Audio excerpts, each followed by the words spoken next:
Finally অনেকদিন পরে কোম্পানিতে চলে গেলাম, কয়েকদিন ছুটি ছিল।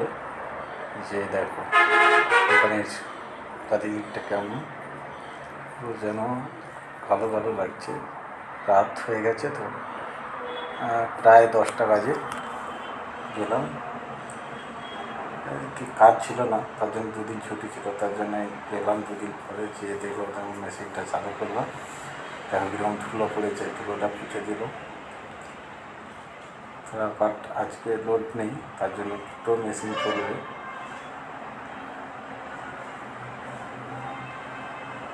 ঠিক আছে, ধুলোটা পুছে দিলাম। ধুলোটা পুছে মেশিনটা স্টার্ট করলাম। তারপরে যেয়ে দেখি আরেকটা মেশিন চার্জ করতে হবে। স্টার্ট করে দেখো কেমন কাজ। বাট এই জিনিসটা তো আমাদের রাজ্যে নেই। বাট আমাদের রাজ্যে থাকলেও এই তো আশা করি মানে এসব কাজ নেই। আর যেগুলো আছে সেগুলো জেনারেল হিসাবেই চলে। বাট এখানে সব প্রোডাকশন লাইন, মানে প্রোডাকশানে চলে। ঠিক আছে, কোয়ান্টিটি হিসাবে।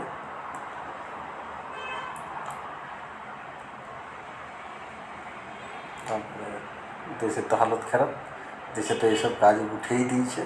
তারপরে যে সরকার আছে, চোর সরকার, এই সরকারের দ্বারা কিছু হবে না। এই সরকার শুধু পকেট ভরবে চটি চাটাতে। এটা আর চালু করে ফাজানি দেশ চেঞ্জ করে বুটটা পড়তে হবে। বুট না পড়লে কাজ করা যাবে না, কোম্পানির রুলস। চলুন, ঠিক আছে, তারপরে দেখা রেডি রেডি হয়েছে। কেমন কাজ, কোন সাইড কোন মেশিন চলবে লাগানো আছে।